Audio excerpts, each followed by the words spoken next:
Hi! In front of me is Samsung Galaxy Note 20 Ultra 5G, and today I would like to show you how you can manage easy mode on this device.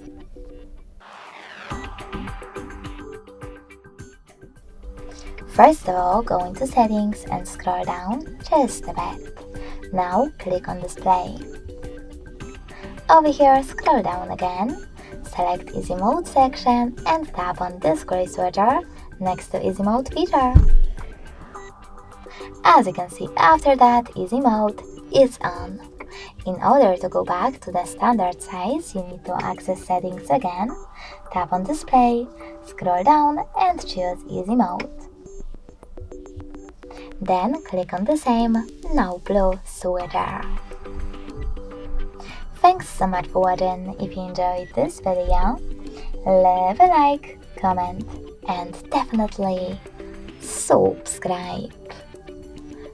Bye!